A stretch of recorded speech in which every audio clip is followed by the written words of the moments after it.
I'm Elaine Petricelli, and I'm so happy to welcome you tonight. If you happen to have your cell phone with you, I'd be very grateful if you would turn it on silent or vibrate or whatever. I only know how to do it if I turn it off. I thought once I was turning it on silent, and the best part of the movie, I embarrassed myself, but other people know more than that. Also, we have a camera here which is broadcasting closed circuit within the store on monitors, so if there are people who can't see or who feel they have to go in the cafe and have another drink, the monitors will be broadcasting the event tonight. And I'm just very excited to welcome you to meet Clint Hill and Lisa McCubbin and to celebrate this amazing book, 5 Days in November. Lisa, some of you may know, is sort of a local girl. Her parents are here in the audience, and but she is a journalist. She had a very lively talk show in Bakersfield, California. I kind of imagine it was a bit different than the people who might call in Marin. But it was so lively that she was soon recruited to the CBS station to be a live reporter. She spent 2 years in Saudi Arabia, where she worked as a journalist, and 4 years in Qatar. And then, we have a hummingbird that has decided to winter in our store. So I hope you will, I hope it will be okay. We can't figure out what to do. There it is. We won't turn on the fan if that's okay with everybody. Lisa's book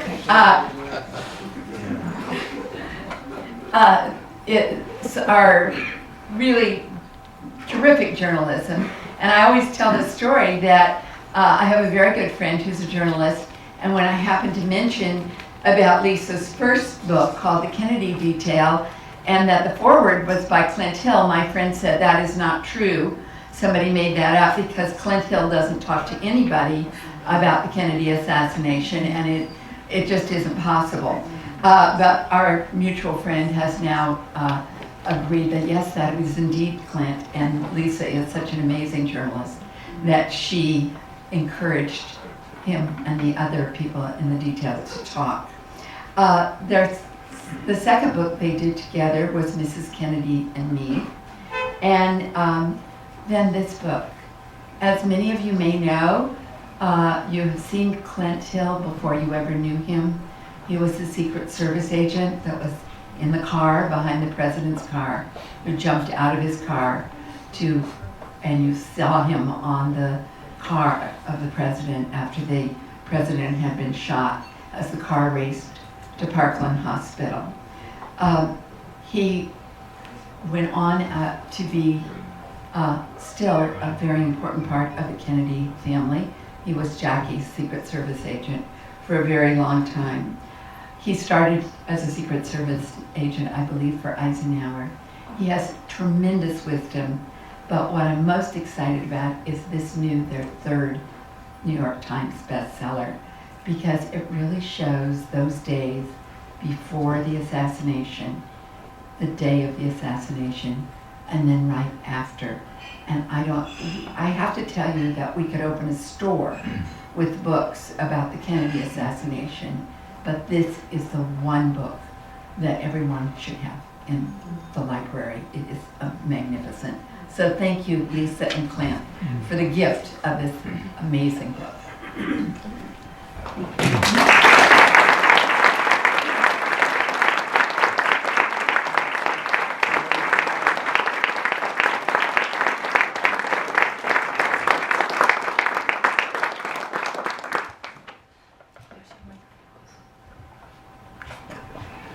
Well, thank you all for coming out on this rainy evening. We really appreciate it. We're going to take you through those 5 days in November. Before we get to November 21st, 1963, though, we want to give you just a little bit of background. Clint Hill, if you've read Mrs. Kennedy and Me, you already know this, but he was born January 4th, 1932 in a small town in North Dakota, and it was during the Great Depression. His mother could not care for him, and she had to leave him on the doorstep of an orphanage. He was very fortunate, and he was adopted about 3 weeks later, or 3 months later, I guess, by a wonderful couple named Chris and Jenny Hill, and he grew up in Washburn, North Dakota, population 912. So I'm always amazed by that fact, and I think everyone should know his beginnings. So he ended up as a Secret Service agent for President Eisenhower. Clint, how did that happen? Well, after I finished college, I went into the U.S. Army. And they, after a battery test, decided to send me to the Army Intelligence Center, and I became a special agent in counterintelligence. And I stayed with the Army doing that job for 3 years. And then it was time to leave the Army, and I decided I wanted to do the same kind of work, so I looked at the Secret Service, found out it was very hard to get in because there were only 269 agents in the entire organization. Well, one of them happened to retire, and I got his spot, and that's how I became the Secret Service agent. And in this photo, you can see Clint in the back of the limousine there in his sunglasses and dark suit with President Eisenhower. So in 1960, John F. Kennedy was elected president, and what people may or may not realize is that when administrations change, the new administration brings in their new staff and their advisors, all their own people. The one thing that remains the same is the Secret Service. So Clint had been with President Eisenhower and assumed he was going to be with the new president, President Kennedy. But he found out he was being assigned to Jacqueline Kennedy, the glamorous First Lady. What were your thoughts when that happened, Clint? Well, like somebody kicked me in the gut because it felt like a demotion. Because I wanted to be where the president was, because that's where all the action was. I'd seen what the agents did previous First Ladies with Bess Truman and Mamie Eisenhower. They watched fashion shows, tea parties, and canasta games. And I wasn't too interested in doing that, so I wanted to be where the action was with the president, but I had to accept it. And so you met Mrs. Kennedy. She was about 8 months pregnant at the time, and you agreed that, well, we're just going to have to get along pretty much. And 2 weeks later, tell us what happened. Well, it was Thanksgiving 1960. The president had come up from Florida where he'd been spending some time trying to decide on a cabinet. And he came up to spend Thanksgiving with Mrs. Kennedy and Caroline. And then he had flown back to Florida that night, and I had checked with Mrs. Kennedy. She was going to stay in for the rest of the night, so I went home. About 2 hours later, the phone rang. The agents told me that Mrs. Kennedy had been taken to Georgetown Hospital by ambulance. So I rushed over and paced the floor like an expectant father. The president was down in Florida. We let him know. And Mrs. Kennedy gave birth to a young boy named John F. Kennedy, Jr. And you can see Clint in this photo peering behind. So he was there when John F. Kennedy Jr. was born and actually saw him before President Kennedy did. So being a part of Mrs. Kennedy's detail, or being one of 2 agents actually who was with Jacqueline Kennedy, Clint, you were not just with her, but you were also with the family, because whenever she was with the president, you got to know the president very well, and he got to know you very well. Very well, and I was requested to do some things that were kind of out of line, this being one of them. The president had a couple friends down in Florida with him one weekend, Prince Radziwill, his brother-in-law, and his closest school chum, Chuck Spaulding. And they had requested that I accompany them on a little walk they were going on, because President and Mrs. Kennedy were going to come out and check on them periodically. That meant a Secret Service agent had to be there. And they decided it was going to be me. It wasn't just a little walk. Well, it was just 50 miles. And so that's what you see here. The president's out there admonishing me for allowing them to rest. Because he had a little wager going on, and he bet them they couldn't make it. And he was trying to get me to push them so make sure they wouldn't make it. So you were with them wherever they went, wherever Mrs. Kennedy went, accompanying them to church. And when Mrs. Kennedy traveled around the world, as she did fairly regularly. She would travel by herself without the president, and Clint, of course, was always with her. This being in Italy, summer of 1962, she decided to go there with Caroline. And this is very typical. We're coming on a mass, but you see the hundreds of people that are behind us, and that's the way it was wherever she went. Hundreds and hundreds of people gathered. It was very difficult to maintain crowd control. So there are 2 agents with Mrs. Kennedy. Tell us about the rest of the Secret Service detail at that time. Well, there were 2 agents we had with Mrs. Kennedy, myself, and 1 other. 3 agents with the children, the 2 children, and 34 agents assigned to the president, which meant, because they were working 3 shifts, some of them were on advanced assignments and some were in training, that there were only 5 agents with the president at any one given time. And so we're going to show you what it was like to be a Secret Service agent with this wildly popular first couple as they traveled around. This is in Dublin, Ireland. The president's coming through the crowd there. You'll notice that they're all in the street. You can't contain them on the sidewalks. They're hanging out of windows, on top of buildings and balconies, any place they can have a better view of the president coming through the crowd. This is in Costa Rica. The military's trying to help us get the president through the crowd there. Very difficult. You can't hardly see the president. He's back there on the left, standing up. This is in Billings, Montana. Someone had decided to pass their young child across the crowd. It's very dangerous. We didn't approve of it, but that's what they do, to try and have the child touch the president. This was in Berlin, Germany. 2 young ladies decided to try and break through the perimeter to get to the president, shake hands. They're being repelled by a couple agents as they approach the car. This is the Benign Berliner speech site in Berlin, Germany. Thousands of people on top of buildings, on balconies, hanging out of windows, every place they could possibly be to be able to see the president. This is in Mexico City. A large crowd, a couple million people on the parade route. Mexico City is rather high in elevation, but that's not snow. That's confetti. So much so that the cars were filled right at the top of the seats as we finished the motorcade. The next day, we put the bubble top on because we didn't want that to happen again. So that's the kind of situation that was normal for this small group of agents. They had this incredibly popular president and first lady. And tell us about how different it was when Mrs. Kennedy would come along, how the crowd changed. Well, when the president would go someplace, let's say there would be 50,000 people there to see him. If she were with him, the crowd would be about 100,000. Every place that she went, the crowd would double in size from what the president normally would draw. So the trip to Texas, how did that come about, and why did Mrs. Kennedy go along on this trip? Well, she went along on the trip because she wanted to help the president in his re-election bid in 1964. She told me that in 1960 she hadn't been able to really help him much because she was pregnant with John. But this time she was going to do everything she could to help him gain re-election. So on June 5th of 1963, the president left the White House and flew over to Colorado Springs because he wanted to go to the U.S. Air Force Academy. He was going to hand out the diplomas to the graduating cadets, one of whom was in the audience, a local resident, Wyman Harris. So my father got his diploma from President Kennedy.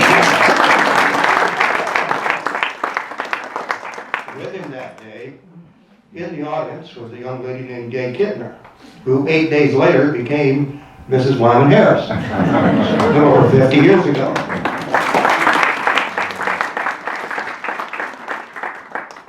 So then the president flew on down to Hall Air Force Base in New Mexico, went to the White Sands Proving Grounds to watch some missile sites, ended up in El Paso, and had a meeting with Vice President Johnson and Governor Connolly. And they decided that to win the election in 1964, they were going to have to carry 2 big states in the South. They selected Florida and Texas because of the number of electoral votes. President Kennedy decided that he would go into Florida, and then they decided that both of them would go into Texas in the fall of 1963. So it was going to be 5 cities. on a 3-day trip through Texas. November 21st, 1963 started out at, Clint, you were at the White House. Tell us how that day started out. Well, the president had an early appointment in his office with 2 United States ambassadors that were assigned posts in Africa.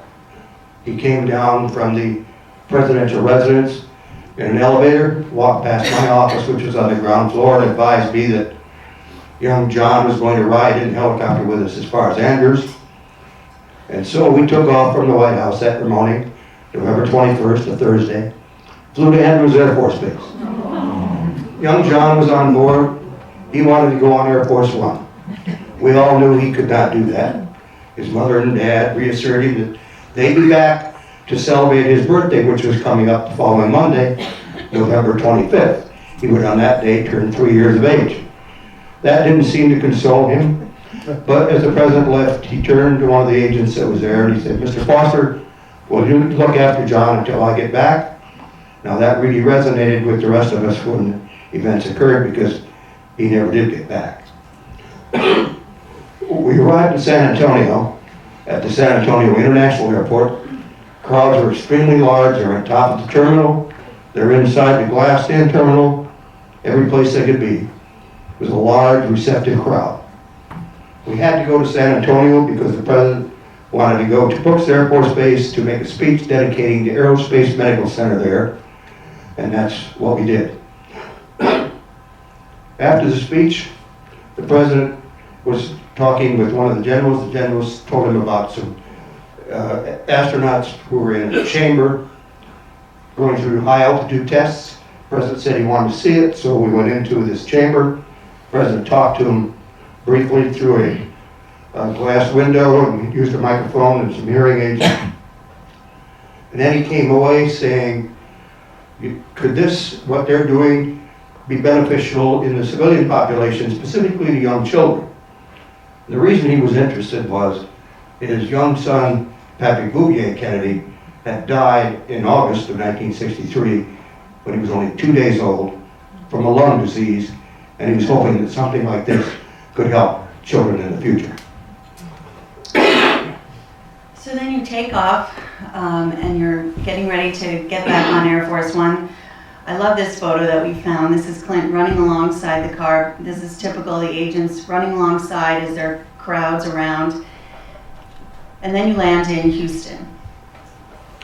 We landed in Houston to a large crowd at the airport and on the highway.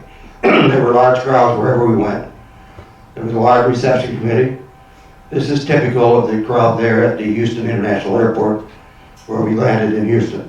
So the president and Mrs. Kennedy would just dive right into the crowd and shake hands. He always would, and she used to not do that, but on this occasion in 1963, because of what she promised to help him re-election, his re-election bid for 64, she did just that, go into the crowd with him.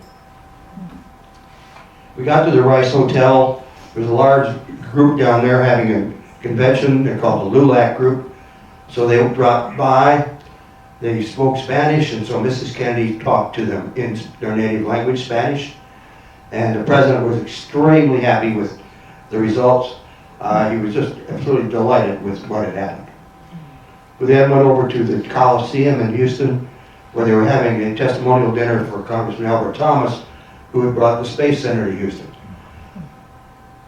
Then we went from Houston to Fort Worth, landing at Carswell Air Force Base at 11:05 that night. It was raining. There were thousands of people there, families with little children. I couldn't understand why they'd bring their children out at a night like this, but I was rather jaded because I was always around the presidents and their families, and this was their one opportunity to see a president and to have their children do so. As we got down to the hotel, the crowd was so large that we had a difficult time getting into the hotel. This is outside what was then the Hotel Texas in downtown Fort Worth. So that all took place on November 21st. Finally, you get the president and Mrs. Kennedy to bed. It's after midnight. The agents have had a long day. They've had a long day. But really, politically, this has been hugely successful, very surprising. politicians were very happy because all of the crowds all throughout the cities that we visited were extremely large, very enthusiastic, but most of all extremely friendly. And that's what they were worried most about. So Friday, November 22nd, 1963, they wake up in Fort Worth. But you found out something was going on in Dallas, which was going to be your next stop. We woke up to find out that a pamphlet was being passed around the streets of Dallas that listed President Kennedy as being wanted for treason. There was also an ad in a paper indicating that his policies were not in the best interest of the people of the United States. So it didn't appear it was going to be too friendly. But you woke up and you're in the hotel there, and even before dawn, you could hear a crowd emerging down outside of the hotel. I got up at 6 o'clock and I could hear this noise outside. There's a large crowd out in the parking lot. It was raining. But they had decided to have a unscheduled speech out there because there were so many people who wanted to see and hear the president, and the hotel that we were in, where there was going to be a breakfast, only held 2,500, that they needed an overflow area, and so they had a speech site set up in a parking lot opposite the hotel entrance. The president walked out in the rain, in his regular suit, didn't wear a top coat, went out and started to speak to the people. He was very enthusiastic. They were clamoring for Mrs. Kennedy, wanting to know where she was. They were given the explanation that she was upstairs getting ready because it took her longer than it did him. But anyway, that's... But then he said, but she looks better than I do when she's finished after it, right? Yes. He had a great sense of humor. Then the president went inside the hotel to speak to this group of individuals that were at the breakfast, 2,500 people. I was upstairs with Mrs. Kennedy in the presidential suite because Mrs. Kennedy had given me a schedule which indicated in writing that she was not going to attend. She'd made a little note on it. It said, JBK won't attend. So I didn't think we were going to this breakfast, neither did she. But the phone rang, and it was the agent with the president down at the desk, down at the breakfast. And the agent said, Clint, he said, the president wants Mrs. Kennedy to come down to the breakfast. I explained that that wasn't on her schedule. The agent said, well, you don't seem to understand. The president wants Mrs. Kennedy down at the breakfast now. I said, we will be right down. And I went in and explained it to Mrs. Kennedy, and down we came to the breakfast. As you see, I'm not too happy. That's myself. But there were 2,500 people, and suddenly there was a standing ovation as soon as they saw Mrs. Kennedy, and everybody was thrilled. They had delayed the breakfast by 20 minutes, waiting for her to finish getting ready and for Clint to bring her down. But then everybody was ecstatic, and it went exceptionally well. Everybody was really pleased because she did go to the breakfast. After the breakfast, we went outside and got the cars to leave downtown Fort Worth to drive to Carswell Air Force Base. Now, explain this car, Clint, because they're not in the same limousine that they were in San Antonio and not in the same limousine that they're going to be in Dallas. In 1963, we only had one real nice parade limousine. It was SS 100X, a 1961 Lincoln. And we had flown it from Washington to San Antonio. We couldn't get it back over to every stop we wanted to visit because it was impossible. So we had to select the places that it would be used. So it was decided it would be used in San Antonio on November 21st and in Dallas on November 22nd. On the other stops, Houston and Fort Worth, we would obtain cars from a local Lincoln dealer who would lend us a convertible to use for the president's trip. But the crowds turned out there in Fort Worth to bid the president goodbye as we were going to Carswell Air Force Base. So much so they let the schools out. The high schools put bands on almost every street corner. It was a very festive occasion as we drove from downtown Fort Worth out to Carswell Air Force Base. Here you see President and Mrs. Kennedy approaching Air Force One, and you notice something there. They're holding hands.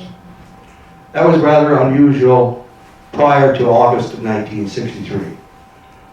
When young Patrick Bouvier died, they became much more visibly attentive to each other in public than they had been previously.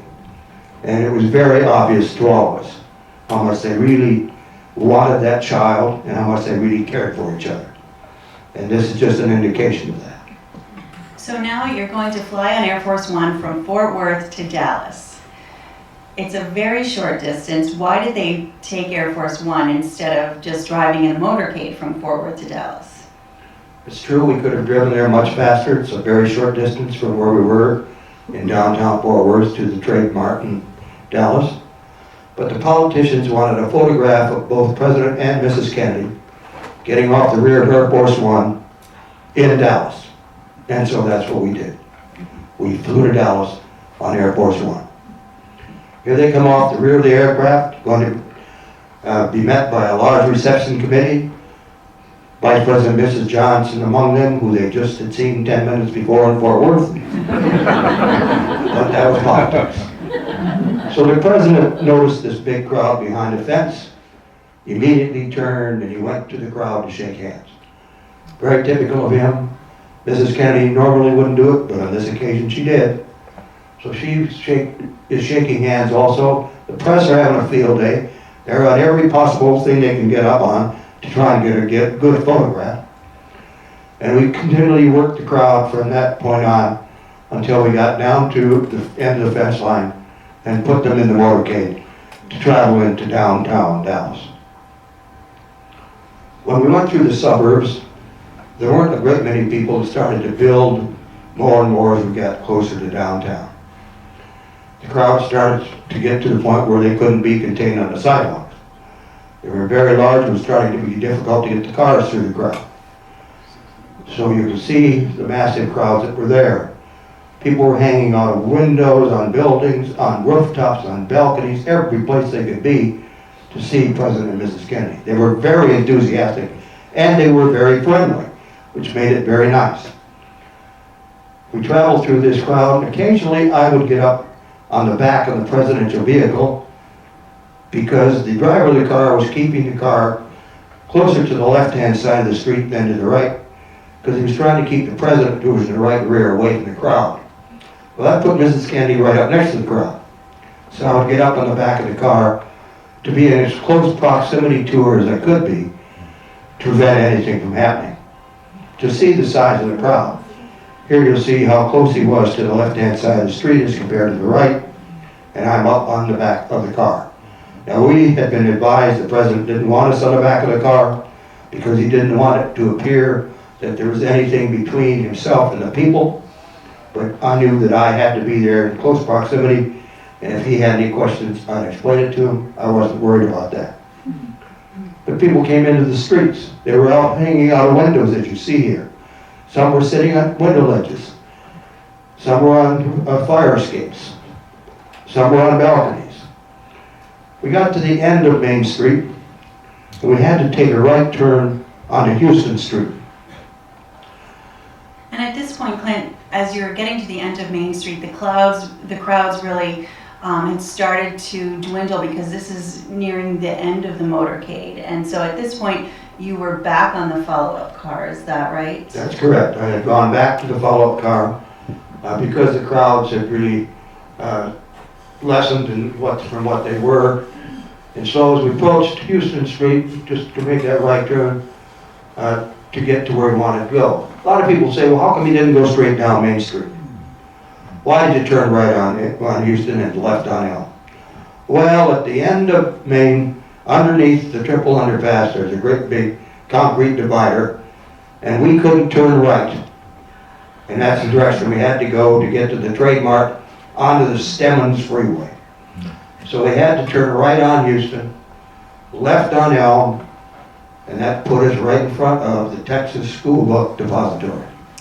And notice the angle of that turn. It's a very sharp left turn. And these are really big, heavy cars. The driver had to slow down considerably. We had been running 12 to 15 miles an hour down Main Street. But as we turned made that turn onto Elm Street from Houston, it was a very sharp left turn. and they really had to slow down. Here we are on the follow-up car. I'm in the forward position on the left-hand side of the car. This is myself. It's Agent McIntyre behind me. Opposite me on the other side was Agent Reedy, and behind him was Agent Linus. The two other agents in the back of the car, Agent Hickey with an AR-15 rifle, and Agent Bennett from the Intelligence Division, plus two of President Kennedy's top closest aides and friends, Kenny O'Donnell and Dave Powers. They were back there in the back seat of that follow-up car. And notice in this photograph, compared to the photos you've just seen, the size of the crowd. There's just a smattering of people because they're now about to get onto the freeway. For all intents and purposes, this motorcade is over. They're 5 minutes from their destination down the freeway. And you're feeling kind of like, okay, phew, we made it through. Right, we were starting to relax a little bit because we knew that it was the end of the motorcade. We could see that triple underpass. We knew that when we got on the other side, we were going to be on a freeway. We'd be going at freeway speeds, and we wanted to be in this position on those freeways, not up on the top of the president's car. As we came down Elm Street, I was scanning the area to the left and straight ahead looking at that triple underpass. And all of a sudden I heard this explosive noise over my right shoulder. Came from the right rear. And I started to look toward that noise.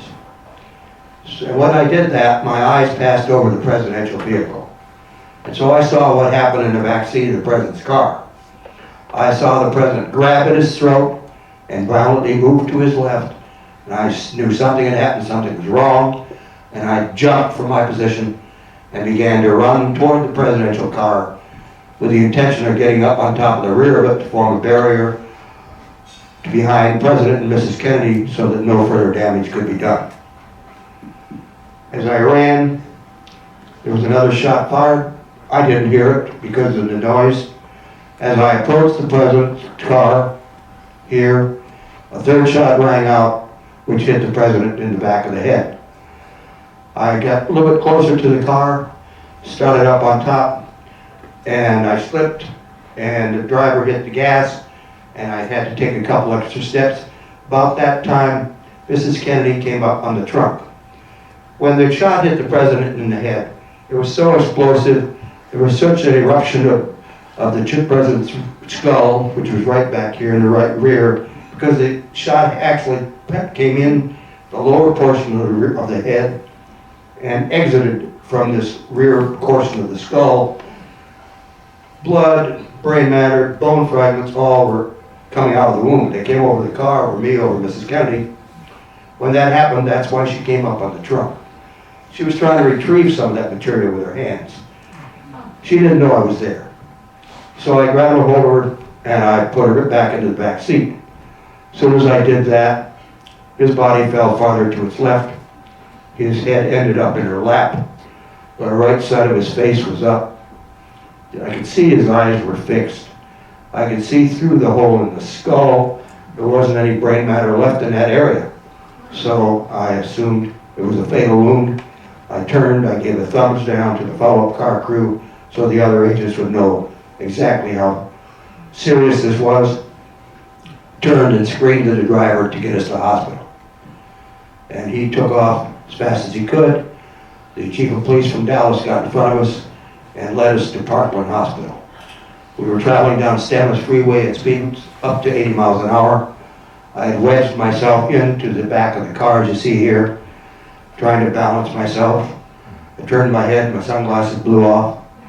Mrs. Connolly, who was seated right in front of Mrs. Kennedy, had been covering Governor Connolly's body, but she lifted up at one point, and then I saw that the governor was covered in blood, so I knew he'd also been shot. I did not know that until that point.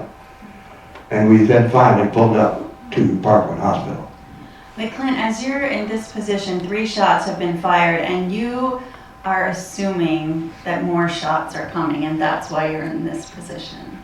We had no idea. We assumed there'd be more, but there were not, fortunately. But that was the assumption that if once they started shooting whoever it was, whether it was an individual or a group, there'd be more shots fired. So it took Clint several minutes to tell you what happened. In reality, it was about 6 seconds. And you have to remember that when that first shot is fired, you don't know it's coming. So your mind and your body has to take a little bit of time to figure out what's going on to react. But we're going to show you the Zapruder film. It's been edited slightly. We have taken out the fatal headshot because Abraham Zapruder, who shot the film, thought it was so gruesome that no one really should ever see it. So we don't show it, but we want to show you how quickly this developed, and it's just amazing how quickly Clint reacted. Okay, we're coming down Houston Street. We're going to make this left-hand turn onto Elm. Notice a lot right there. Here we come down Elm. Right about here, the president gets hit for the first time in the neck. And now as he leans over to his left and his head goes down to his left, he's hit with the next shot, the third shot. The first shot hit him in the neck, just below the neckline, to the right of the spinal column, exiting the throat. Only hit soft material, so it would not have been a fatal wound by any stretch of the imagination. So you arrive at Parkland Hospital. It took about 4 minutes. This is a scene maybe 20 minutes later. When you first arrived at Parkland, there was nobody there. Correct, there was nobody there. They had been notified we were on the way. But when we got there, an agent ran in to see what was going on, and he found one of the attendants trying to bring out 2 gurneys. He couldn't do it. So the agent helped him. We brought out 2 gurneys.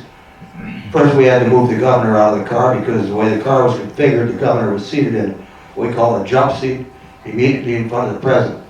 Very close quarters, so we had to move the governor first. So we got him up, got him on a gurney, they took him into emergency room, put him in trauma room 2. Then we were going to move the president. But Mrs. Kennedy had a hold of him, and she wouldn't let go. So I pleaded with her, I said, please, Mrs. Kennedy, let us help the president. No response. I pleaded with her again. Still no response. Now I'd been with her for a little over 3 years, and I finally realized the reason that she was still holding on to the president is she didn't want anybody to see the condition he was in, because it was horrible. So I took off my suit coat, I covered up his head and his upper back, and when I did that, she let go. We lifted him up, put him in a gurney, and raced into trauma room 1. When we got there, doctors started arriving from all over the hospital, attempting to resuscitate him.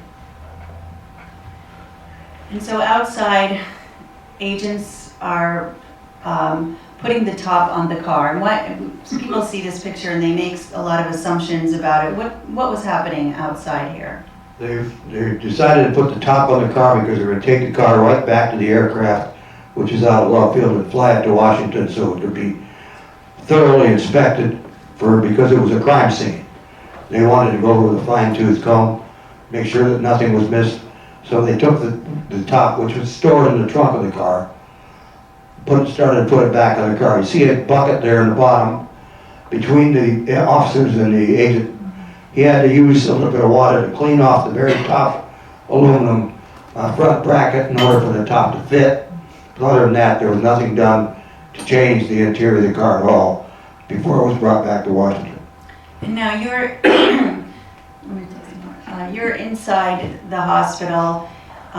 It's chaos. The agents are securing the hospital. They're not allowing the press to come in. They're trying to get the doctors to be working on the president, working on Governor Connolly. Clint, you realized that you needed to notify the people in Washington what was going on. Yeah, so I opened the phone line through the Dallas White House switchboard to the White House in Washington. And I was explaining to the people there, my boss, particularly what had happened down in Dallas. I told the operator, make sure nobody cut in or cut off, but he cut in it after I'd been talking for a few seconds, and he said, Mr. Hill, the Attorney General wants to talk to you. I said, okay. So I said, yes, Mr. Attorney General. He said, Clint, he said, what's going on down there? I explained to him as best I could that the governor had been shot, the president had been shot. We were in Parkland Hospital, the emergency room. And he said, well, how bad is it? And I said, well, I didn't want to tell him that his brother, because the Attorney General was Robert F. Kennedy, the president's brother, I didn't want to tell him that the president was dead. So I said to him, well, it's as bad as it can get. And with that, he just hung up the phone. Before he called me, he had been called by J. Edgar Hoover. Hoover just simply told him that the president had been shot. Didn't elaborate at all, so he had no idea exactly what was going on in Dallas until he talked to me. And so outside the hospital, the press is now swarming, trying to get information because the majority of the press were several cars behind. They knew something had gone terribly wrong, but they didn't have any details. So they were trying to get information. For those of you who might have been at home at this time, you might have been watching a soap opera, because that's what was on television on CBS News, and this is how you heard the news. Yes, that's right. I think it's a little early for that. Ain't Anna coming tomorrow? Here is a bulletin from CBS News. In Dallas, Texas, 3 shots were fired at President Kennedy's motorcade in downtown Dallas. The first reports say that President Kennedy has been seriously wounded by this shooting. More details just arrived. President Kennedy shot today just as his motorcade left downtown Dallas. Mrs. Kennedy jumped up and grabbed Mr. Kennedy. She called, "Oh no," the motorcade sped on. United Press says that the wounds for President Kennedy perhaps could be fatal. Repeating, President Kennedy has been shot by a would-be assassin in Dallas, Texas. Stay tuned to CBS News for further details. This is Walter Braun Guide in our newsroom, and there has been an attempt, as perhaps you know now, on the life of President Kennedy. He was wounded in an automobile driving from Dallas Airport into downtown Dallas, along with Governor Connolly of Texas. They've been taken to Parkland Hospital there, where their condition is as yet unknown. We have not been told their condition at Dallas. In a downtown hotel room, a group had been gathered to hear President Kennedy when he was waiting his arrival. Let's switch down there now, where Eddie Barker of KRLD is on the air. As you can imagine, there are many stories that are coming in now as to the actual condition of the president. One is that he is dead. This cannot be confirmed. Another is that Governor Connolly is in the operating room. This we have not confirmed. From Dallas, Texas, the flash, apparently official, President Kennedy died at 1 p.m. Central Standard Time, 2 o'clock Eastern Standard Time, some 38 minutes ago.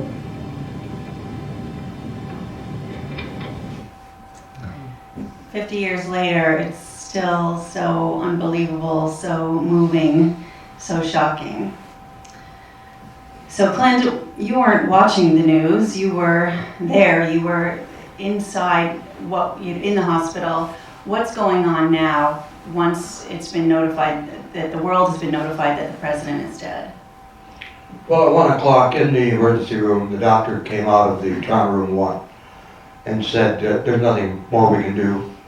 The president is dead. And so the chief of staff for President Kennedy came to me and said, "Clint, we need to get a casket to transport the president back to Washington." So I turned to the administrator of the hospital and asked him for his help, put me in touch with a local mortuary, and I ordered a casket for the president, and they delivered it to us at Parkland Hospital. Brought the casket in, the nurses prepared the body to be placed in the casket. We were just about ready to leave. One of the officials from Texas put his hand up and said that you cannot go until an autopsy has been performed. And we said, well, why is that? He said, there's a law in the state of Texas that stipulates that an autopsy must be performed in the jurisdiction in which the homicide is committed before that body can be released. We said, well, how long will that take? Oh, a few hours or maybe a day, he said. We said, that's not acceptable. So there was a little give and take from that point on between the officials in Texas and my supervisor and the president's assistant. And we finally said, we're leaving anyway. And so they said, well, in that case, we'd like to have you have a medical professional remain with the body throughout the entire process. I said, that's no problem. Admiral George Burkley is here. He will remain with the body throughout the entire process. He is the president's physician. And so that's what we did. We brought the president's body and the casket out to the hearse, brought out Mrs. Kennedy, I told Mrs. Kennedy we could ride in this car right back here, and she said, no, I'm going to ride in the back of the hearse with the president. And so we opened the back door, put her in the back of the hearse with the president, and I climbed right in behind her. So there we were on our way to Love Field in the hearse, Admiral George Burkley, beside the casket of the President of the United States, Mrs. Kennedy, and me. And we arrived at Love Field in Dallas. And the reason you wanted to get out of there so quickly, it wasn't that you were trying to cover anything up. Why did you want to get out of there so quickly? We had no idea what had happened, other than the fact that the president had been shot by someone. We thought it could have been a coup d'etat. It could have been foreign intervention. We did not know, nor did anyone else. We had suggested to Vice President Johnson that he immediately go to Love Field and get on one of the aircraft, because we had 2 Air Force aircraft there plus a press plane, and take a plane right back to Washington to get out of there. He refused to go without Mrs. Kennedy. Mrs. Kennedy refused to go without the president's body. And so finally, Vice President Johnson agreed he and Mrs. Johnson would go to Air Force One, get on board, and then wait until Mrs. Kennedy and the body arrived to leave for Washington, D.C. So you arrive at Love Field, and then the Secret Service agents who had come to Dallas with this young 46-year-old president now have the task of taking his casket up onto Air Force One. The casket was very heavy. We carried it up the rear ramp of Air Force One. The Air Force crew had removed a number of seats in the back of the Air Force One for us to place the casket in that position. We got right up to the door, and then we discovered that with the handles on the casket, it was a little too wide to go through the door. So we had to break the handles off in order to get it into the rear of the aircraft. We finally got it in the rear of the aircraft, and then Mrs. Kennedy came on board, and she was seated in a seat next to the casket in the rear of the aircraft. I had moved forward in the aircraft to be close to where the radio operator was. Then at one point we discovered that we couldn't take off for Washington immediately. Vice President Johnson had been conferring with Washington. It had been decided that he should be sworn in while we were still on the ground in Dallas. That required a federal judge. We didn't have one with us, we had to find one. So they located Judge Sarah Hughes and they brought her on board. Just before the swearing-in ceremony was going to take place, I was in the forward portion of the aircraft. Mrs. Kennedy was in the rear with the casket. I received word she wanted to see me. So I went back to where she was seated. She stood up, she grabbed my hand. She said, "Oh, Mr. Hill, what's going to happen to you now?" I said, "I'll be okay, Mrs. Kennedy. I'll be okay." She was very concerned about how I was reacting. She knew that the administrations had now changed from the Kennedy administration to the Johnson administration, and she was somewhat concerned about what my next assignment would be. But she was very worried about how all the agents had reacted or were reacting to what had happened. She wasn't concerned about herself. She was covered in blood. She knew she was going to have to stand beside Vice President Johnson as he was sworn in, but that didn't matter. She was willing to do that anyway. So you were with them on that long, somber flight back to Washington. Meanwhile, in Dallas, Lee Harvey Oswald is apprehended for the shooting of a police officer. You land at Andrews Air Force Base. It's now 6 or 6:30 in Washington, D.C. It's been another very long day. Once again, the agents help offload the casket. And the plan was to take the president's body to Bethesda Naval Hospital. Yes, we loaded it on an ambulance that they had sent from Bethesda into the rear of the ambulance, and Mrs. Kennedy and the Attorney General Robert Kennedy got into the rear with the president's body. The Attorney General had arrived immediately upon our landing and came on board Air Force One to be with the president's body and Mrs. Kennedy. We got out to Bethesda.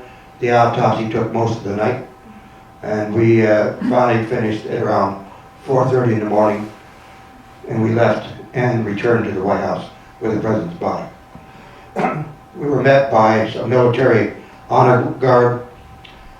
They transported the president's body into the East Room and placed it on a catapult there.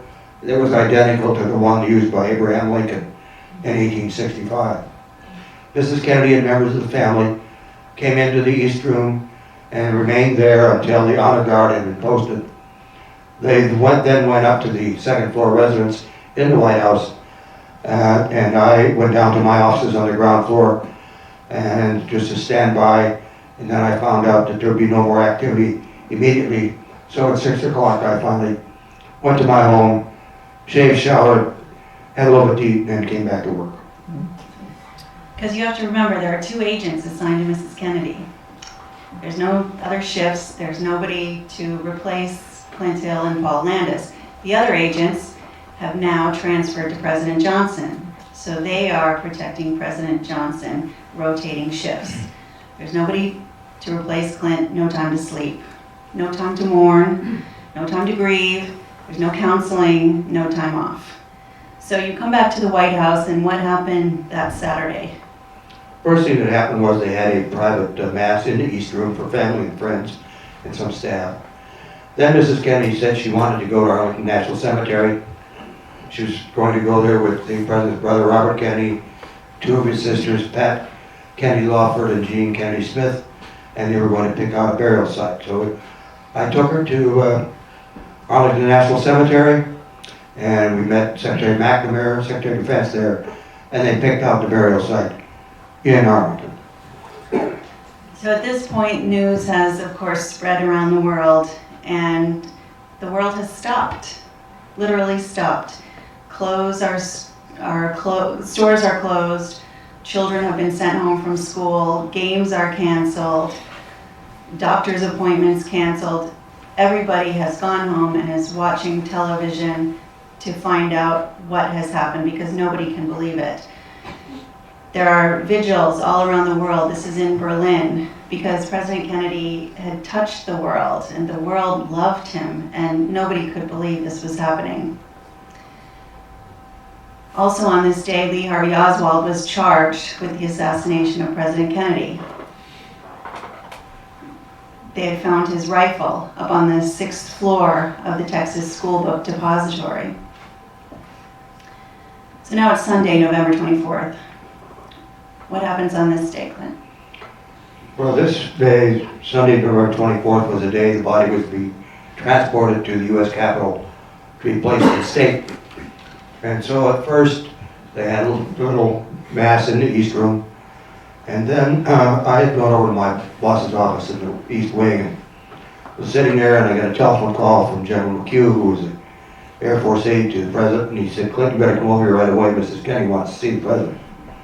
I said, "All right, there, so I'll be right there." So I ran back, walked up to Mrs. Kennedy and asked what she wanted, and she said that she and Robert Kennedy wanted to view the president's body.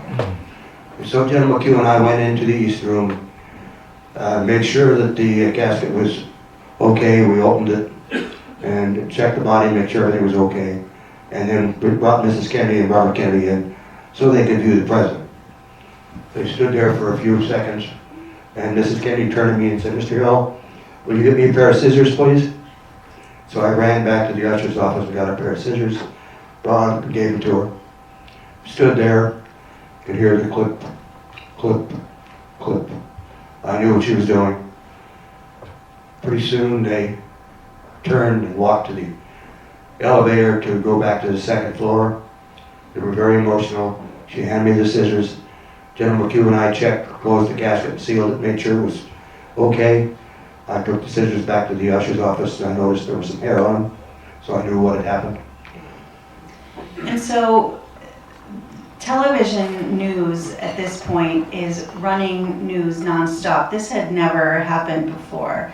They were running what was going on in Washington, no commercials, and at the same time they were flipping back and forth between what was happening in Dallas, because this man has been arrested, Lee Harvey Oswald, and on this day they're covering what's going to happen now, that the caisson is going to go to the U.S. Capitol in Washington, but at the same time, Lee Harvey Oswald is being transferred from one location to another. Many of you may have seen Jack Ruby shoot Lee Harvey Oswald on live television.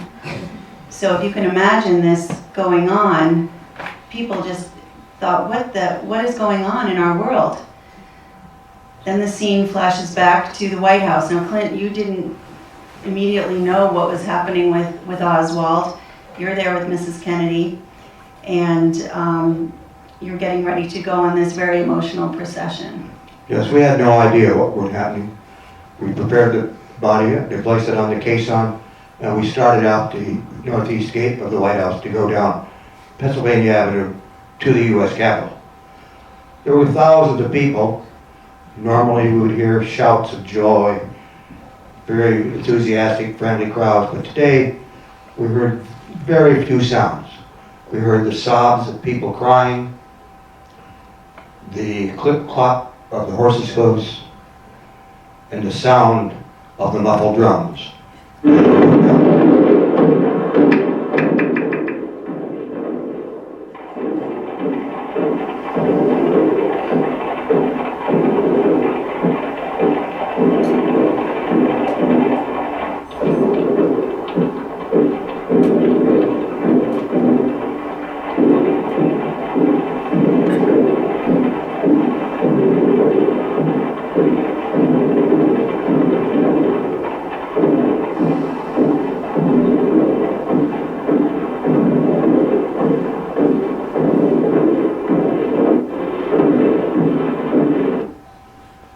Went like that all the way to the Capitol, nothing but the drums. When we got to the Capitol, the body was placed up into the rotunda. Mrs. Kennedy, Caroline, and John were there.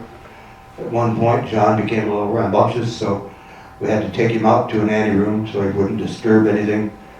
About that point, why Mrs. Kennedy and Caroline, just before the services were over, walked up to the casket, knelt, and kissed the flag that held the casket. John was in the anteroom at the time. We then exited the Capitol to find hundreds of thousands of people lining the streets, wanting to come into the Capitol to pass by the casket to pay their respects. This was scheduled for a period of time, but it had to be extended. There were so many people. They finally closed at 9 o'clock the next morning. People were there all night, and at the time that it was closed, there were still thousands and thousands of people who did not have the opportunity to pass by the casket. So now we come to the fifth day, Monday, November 25th.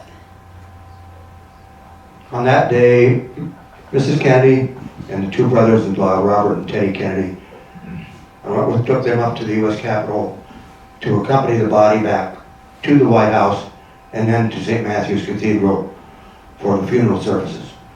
When we got to the White House, we were met by hundreds of visiting heads of state and heads of government, including President de Gaulle, Emperor Haile Selassie from Ethiopia, the presidents of Ireland and Germany, the King of Belgium, the Queen from Greece.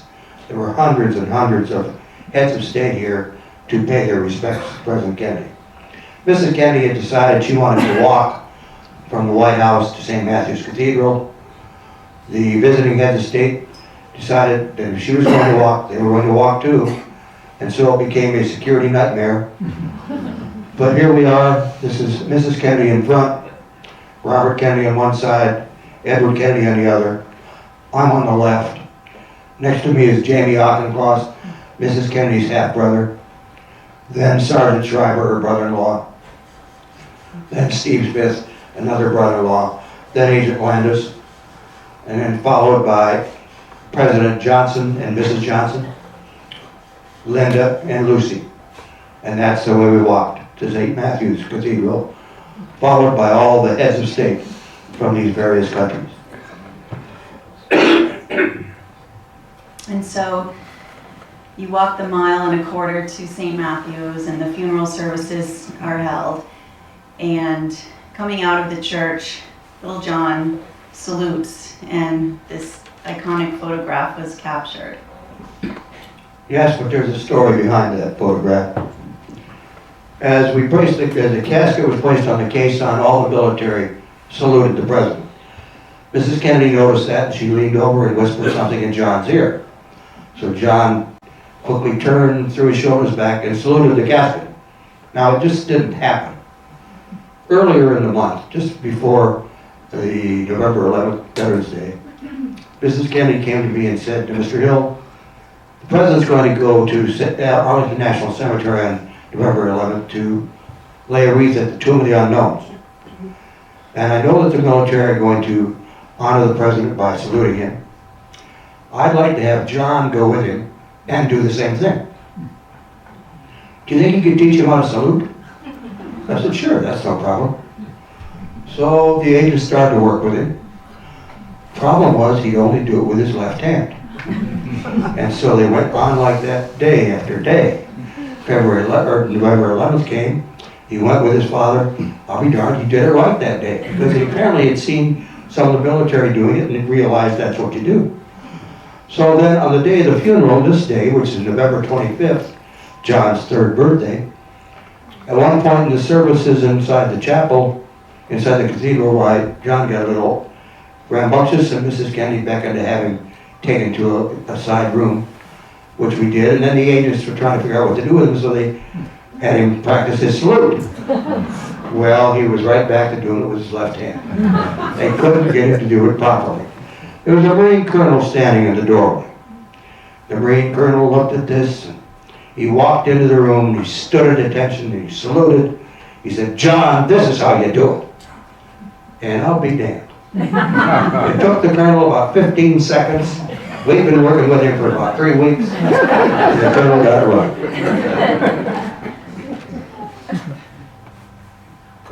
Here you see former President Truman with his daughter Margaret and former President Eisenhower with his wife Mamie approaching the car to express their condolences to Mrs. Kennedy.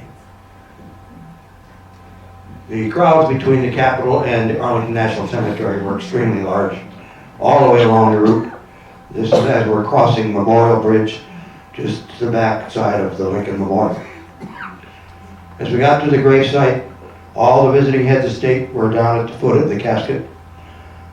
They saluted the President, which is President de Gaulle in the center, Haile Selassie next to him. And then the flag was folded, and the flag was presented to Mrs. Kennedy.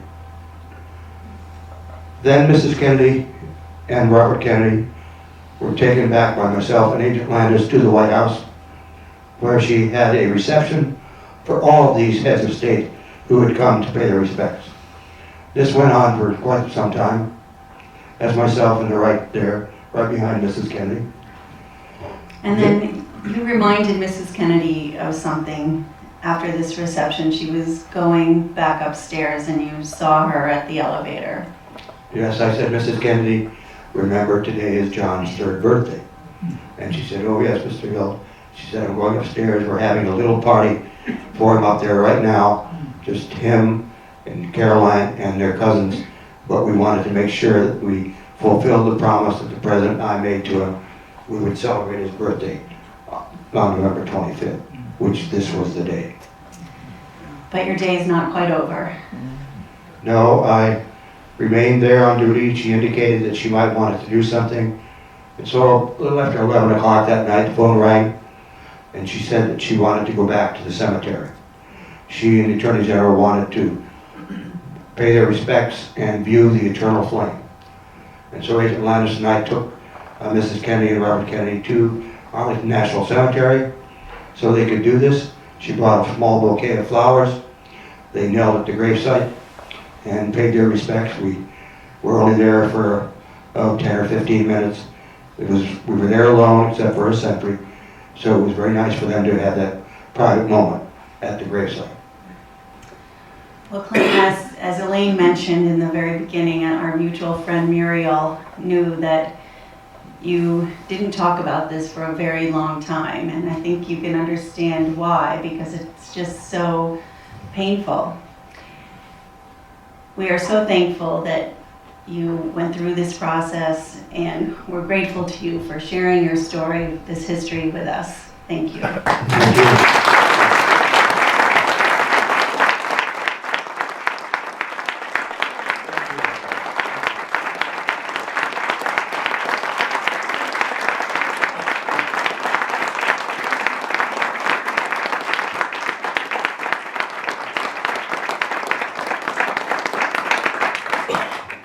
Now, if anybody have any questions, well, we're open. Yes, ma'am. Did you see my shirt first? No. Isn't that great? Can't do it. I wanted to ask you, because I read this recently and I didn't like reading it, I can't believe it's true, but someone was quoted in a national magazine, I think, as saying that when Jackie jumped on the back of the car, that she was having like a war, for someone in a war's reaction and trying to get away from the trouble. That could be part of the truth. She was in shock, but she was trying to retrieve the material from the president's head. She didn't even know I was there when I got there. And so she didn't realize I was there until I got hold of her and put her in the back seat. Yeah. But it was strictly a matter of trying to get that material because she was trying to retrieve it. She ended up with some of it in her hands. Okay, thank you. Yeah, thanks for coming. I was wondering if you were wearing a bulletproof shirt or anything, and I was wondering what kind of training and exercise that you went through to prepare yourself to be a Secret Service officer. Can you hear in the back? Can you repeat the Yeah, question? go ahead and repeat. We were wondering if we wore bulletproof shirts or anything like that. No, we had no bullet-resistant material shirts, anything. The car itself had no bullet-resistant properties on it whatsoever. The plexiglass bubble top that you hear so much about, that was strictly plexiglass, not bullet-resistant anyway. So it wouldn't really help. What kind of training? We had extensive training, mostly practical exercises that we worked on to make sure we could do what we had to do. We were required to fire very often. Everybody was an expert in firearms. Yes, sir. Yes, thank you.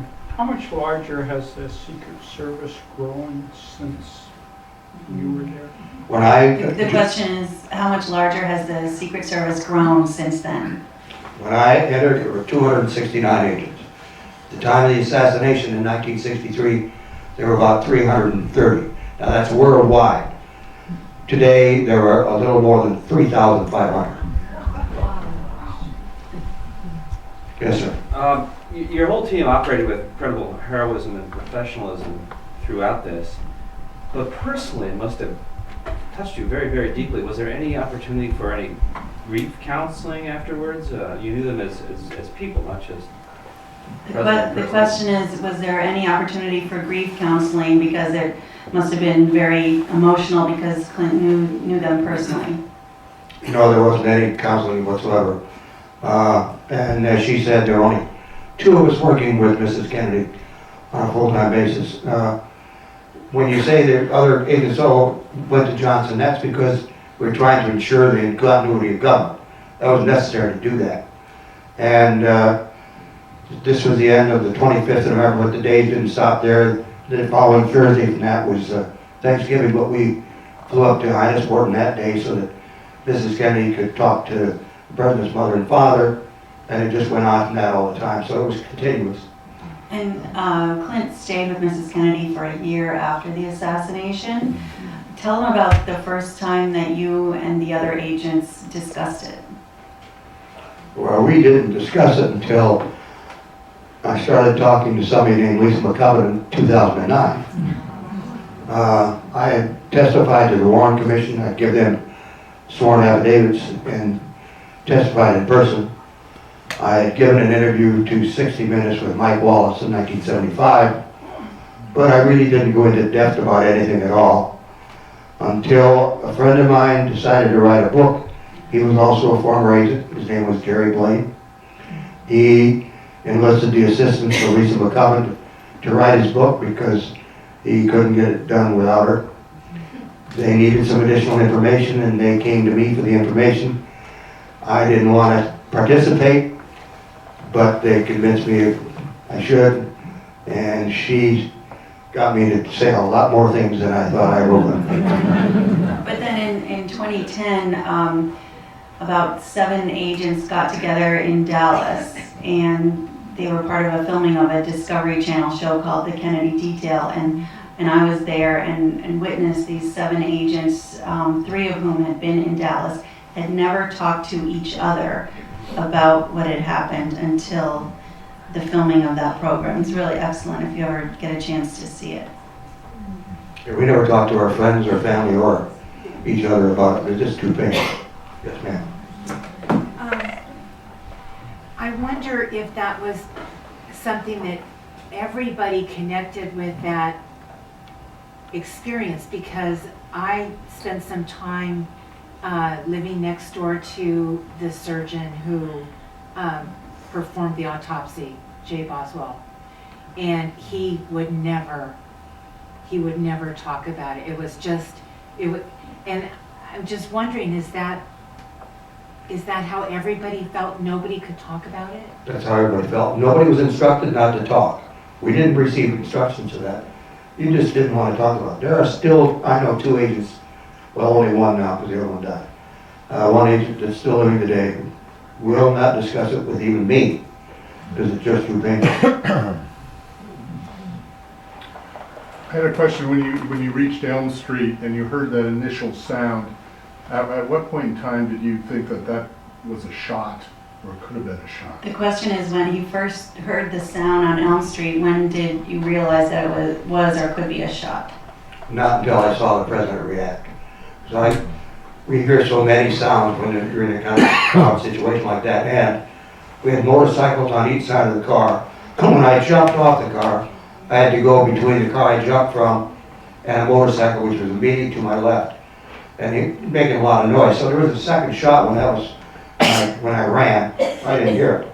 That was the shot that hit Governor Conley, actually.